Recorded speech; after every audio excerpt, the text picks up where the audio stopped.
All right, so we're going to be looking at Cask of the Amontillado, which is a short story by one of the greatest short story writers, Edgar Allan Poe.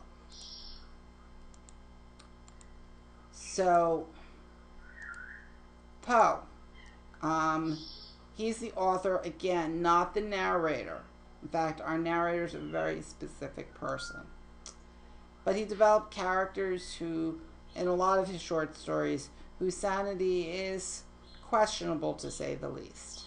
He's considered the father of short stories, as well as the father of horrors, father of science fiction, father of mysteries. As you can kind of see, Poe was both prolific and inventive. So a little bit about Poe. He was abandoned. His father abandoned Poe and his family, and his mother died when he was only 2. So he was adopted after their death. And throughout his life, he had some financial issues, to say the least. He had developed in college a gambling problem. He did marry his true love, who happened to be his biological cousin, Virginia Clem, and she was only 13 at the time. But she plays a heavy role in many of his stories. His brother died of tuberculosis, and then his wife, his true love, Virginia, also died of tuberculosis, rather young, which again plays a major role in a lot of his stories. So most of his stories deal with death, murder, and we even have some cannibalism here. And of course, his poem, The Raven, is one of his most highly acclaimed and most famous works. It's rumored that he died of maybe an opium overdose or perhaps alcoholism. But some people believe that Poe may have died from rabies, which I know that sounds weird, but it wasn't that uncommon at the time. There was no vaccinations for rabies for dogs or cats, and it was rather rampant, and there was no cure. So the Cask of the Amontillado. It's really the narrator's account of his ability to carry out a chilling plot of revenge. So time, place, setting contribute to this kind of macabre setting of the story and add kind of suspense as Montrestor seeks revenge on Fortunato. So it occurs during a carnival. Now, we know carnival here in America from New Orleans with the Mardi Gras, but that's not the only carnival out there. There's actually many of them. It is a secular holiday, but it evolved from the Christian observation known as Lent. Lent is a solemn 40-day period of fasting prior to Easter. So Carnival is kind of like where you basically party hard so that you have something to, be repentant for.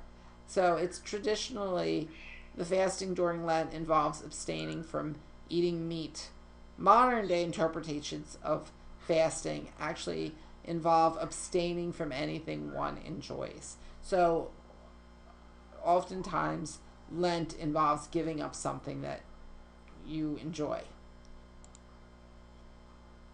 So Carnival actually means flesh farewell. In the anticipation of the solemnity of Lent, this, giving up of something, there's a celebration of Carnival involved. Participants engaged in excessive and extreme behavior to bid farewell to meat eating and merriment. So what happens during Carnival? Again, it's usually a time of excess and indulgence. Binging upon food and alcohol are common. So partying in the streets and masquerading are enjoyed. So a combination of alcohol and costumes creates an atmosphere where people tend to let down their inhibitions. And this is the perfect time to enact revenge. So as you can see, these are different carnivals. This is plague masks, and there was this kind of belief that these masks would keep the doctors from inhaling the plague fumes. But they also kind of became symbols of impending death. Typical Mardi Gras or Carnival masks are usually white, and they're kind of gesture masks or harlequin masks.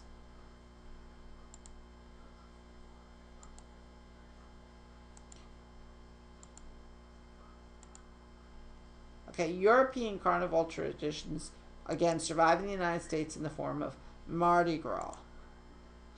All right, the setting of Cask of Amontillado. It's set during the supreme madness of Carnival, and in such a riotous atmosphere, it's kind of easy to see how a crime could go unnoticed. So some references. The Palazzo is a large, imposing building as a museum or sometimes a mansion, a place of residence, but usually a very big one, and that's usually in Italy. Palazios and mansions. Here's some kind of examples. Fine wine vintages. A Amontillado is a type of sherry, which is a fortified wine. A cask is where we keep the wine. So a vault or catechisms exist. This is where, particularly in Venice, where people didn't have land to bury bodies, they would have these vaults underneath their houses where they would keep their ancestors' bones or the bones of anyone in their family that dies. And because of that, you had an increase in potassium nitrate, which is also known as saltpeter. And saltpeter is literally the salt of the rock.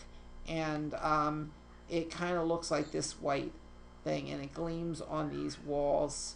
And it kind of just is part of many of these underground catacombs.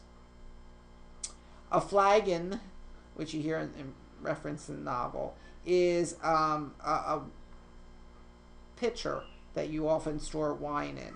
And a trowel is a hand tool used by masons. Masons are people that build brick walls. So there are two kinds of masons. There are the people whose occupation is to build with stone and brick. And then there are Freemasons, which is a fraternity of people who originally were people who built, but soon became kind of a men's club, often giving kind of mysterious background and conspiratorial elements to it. A family of arms is kind of like something you would put on a flag, or kind of just a symbol of your family. And in the case of our book, we have a huge foot de jour in a field of azure. The foot crushes a serpent rampant whose fangs are embedded in the heel. So you have the foot crushing the thing. And the family motto was Nemo ni impune decessit, which is no one provokes me with impunity. Or basically, no one attacks me and gets away with it. Alright, in Cask of Amontillado, the narrator plans his revenge to take place in the catacombs beneath his estate. So again, what are the catacombs? Catacombs are basically cities of the dead, and they exist in a lot of Europe, particularly Italy and France. And as you can see, walls are actually made up of these skeleton parts, often giving great design to them. So in the Paris catacombs, they lie far beneath the city. In it, there are the bones of 5 to 6 million people. Again, we're looking at Italy's, but they're very similar. Starting in the late 18th century, lacking space to put corpse, bodies of people who could not afford proper burial were moved from the overflowing cemeteries and kind of dumped in these catacombs. Bones are piled in heaps and line walls. Some of the bones are in gigantic stacks. Some are fashioned into macabre configurations. For example, a cross made up of femurs. So why catacombs? Well, in the end of the 18th century, Paris was overcrowded, flooded with far too many people who had come to seek work and adventure. But there was also a great deal of filth, disease, and death. The influx of new people bringing new diseases filled the city cemeteries to overflowing. And in the case of Venice, which our novel has, we also have a lot of, no water with no land to bury people. So why? Proper burial became impossible. People stacked corpses in cemeteries with only a thin layer of dirt over them, thus causing great smells and lots of, the stench and decaying bodies was unbearable, and of course it helped spread disease, particularly disease that would get into the water supply. So it was ordered by the government to find an alternative, and thus the catacombs. It was not unusual for wealthy people to have catacombs under their estates. They would place the remains of their own family members there. So there's some more catacomb pictures. Here's a great one. So it's actually, you can visit the catacombs even today. It's possible for one to take tours of the catacombs. First, you kind of walk down a long tunnel, and then you see this. I know, kind of scary. The narrator of the Cask of the Amontillado carries out his revenge within the catacombs beneath his palazzo, beneath his mansion.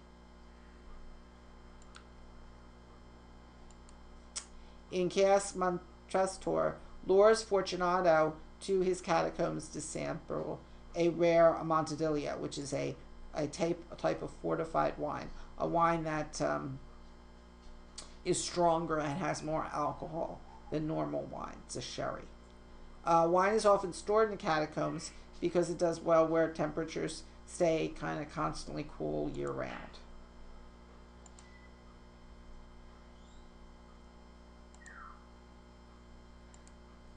Herein, where wine bottles intermingle with the bones of the dead, the narrator carries out his plan for revenge. To add to the macabre setting, Carnival, the time of merriment, is carrying on just outside of his house. So here's some things for you to think about. You don't have to write about these. These are just points to ponder.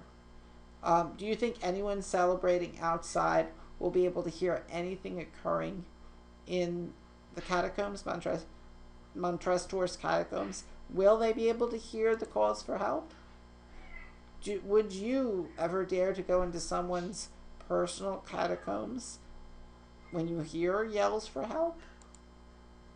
That's a bigger question, right? Has anyone ever done anything to you that would make you want to get revenge on them? Have you ever gotten revenge on someone for something they did? What would you do to them in return? And why did you feel the need for that revenge? Think about that. Did you get caught? If you had gotten caught, would you have changed your feelings about the revenge you gave? So those are points for you to think about, and enjoy the story. It's one of Edgar Allan Poe's best, and it is this kind of universal story of it doesn't even matter why Montrestor sought revenge. I mean, we really don't even know, but that's beside the point. The point is that he felt this need for revenge, and that's what drives him. All right.